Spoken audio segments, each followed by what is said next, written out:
Wagwan beautiful people, welcome back to another video, and in today's video I'll be showing you how to make stew peas. Here are our ingredients. Here we have some sweet pepper, onion, some of my lovely jerk seasoning, some thyme, some scallion, California coconut milk. We have our chicken foot, our pigtails, and our peas. Let's get into it. So over here we already have our water boiling, and at this point we are going to scald our pigtails.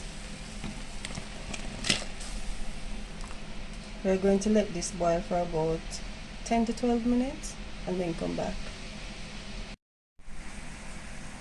So guys, this is the reason why I scald / boil my pigtails, is to get off all that excess fat out of it. So guys, now that our pigtail is all scalded, we're going to give it a little rinse, and then we're going to add it to our peas in our pressure cooker. So now that our pigtail is washed, we're going to add it to our peas. Now you know how they always say you had 3 cups of water. Well, I actually had 4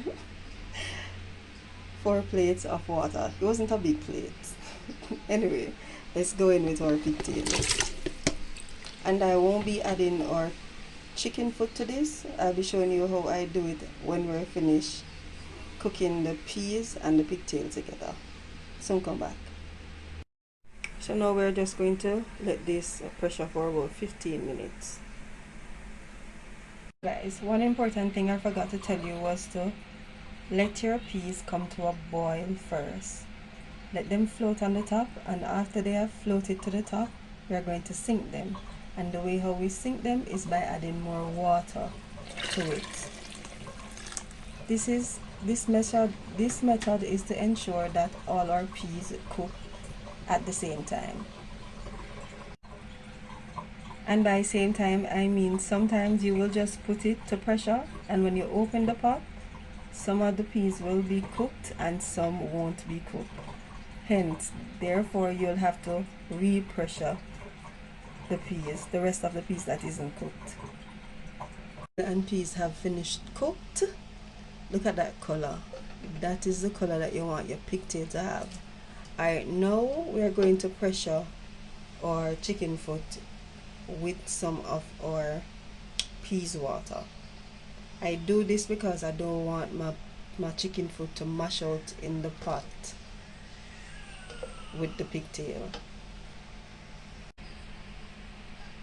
So guys, now it's that time to add our chicken foot to our cooked peas. We're just going to be pressuring this for about 10 minutes. We don't want to mash out, so 10 minutes is good. We also pressure the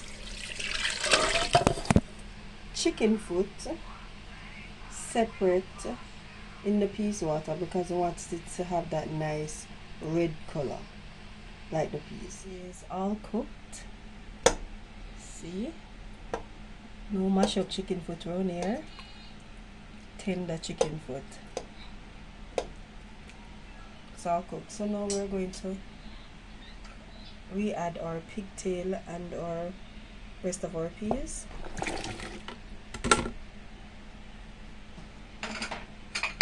We're going to add our seasonings. So we're going to go in with our chopped onions,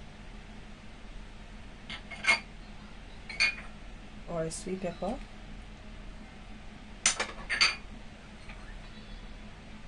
our scallions, and our thyme.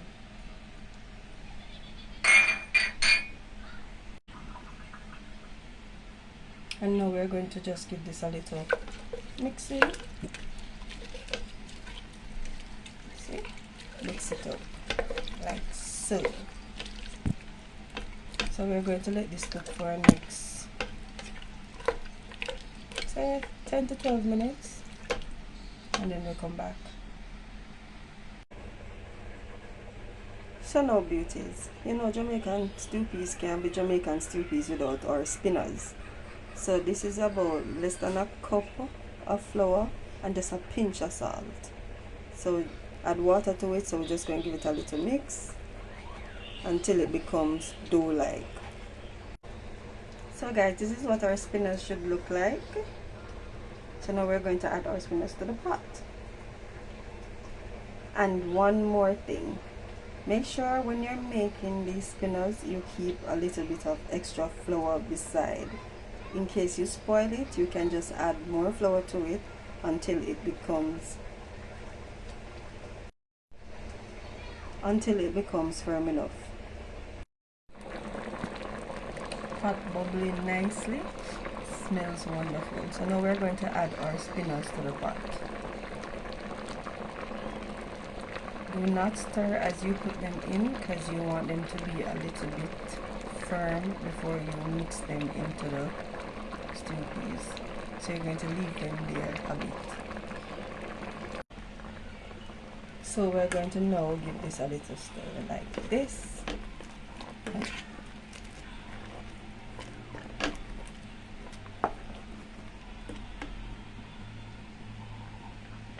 Now we're going to add a little bit of our jerk season.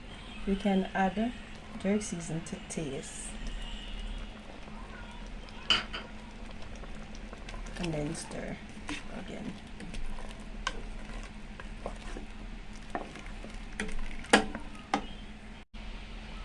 So now guys, we're going to add our coconut milk.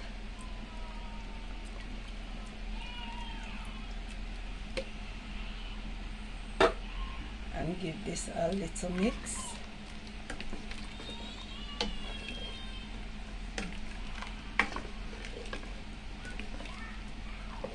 Now we're going to let this cook for about 6 to 8 minutes and then come back. So now our stew piece is finished. I'm going to give this a taste.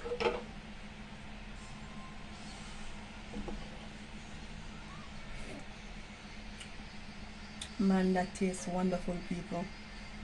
So now if the stew piece is not as thick as you would like, you can add 2 tablespoons of flour to a cup. Add less than a cup of water to that flour. Give it a mix and then pour some in the stew peas and mix that around to the thickness that you want. However, today our stew peas does not need that. So now I'm going to plate this for you guys.